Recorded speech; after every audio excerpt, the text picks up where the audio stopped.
جبکہ پیر مظہر حسین قادری نے خصوصی دعا کروائی۔ امت مسلمہ کے لیے اولیاء کرام اور بزرگان دین کے خصوصی اہمیت حاصل ہے، جنہوں نے اپنی زندگی دین اسلام کی ترویج و اشاعت میں صرف کر دی۔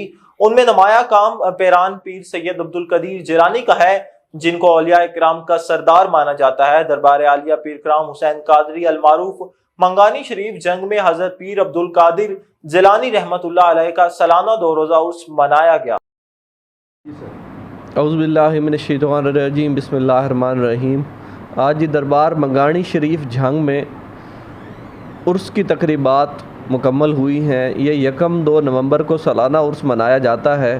اس میں سجادہ نشین منگانی شریف پیر مظہر حسین انہوں نے اختتامی تقریر کی اور مریدین کو امن کا درس دیا اور لوگوں کو سمجھایا کہ اپنا تعلق اپنے خدا کے ساتھ مضبوط رکھیں، قرآن کی تعلیمات پر عمل کریں، نماز پہ قائم رہیں۔ اس کے علاوہ اس میں مہمان خصوصی پیر عامر قریجہ کوٹ مٹھن شریف سے تشریف لائے۔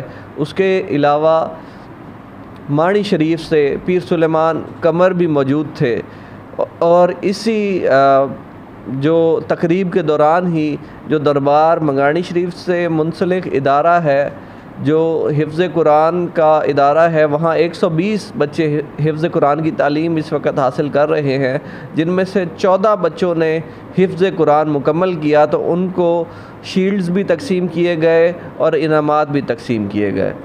تو اس طرح آج کی یہ تقریبات جو ہے یہ جو مکمل ہو گئی ہیں۔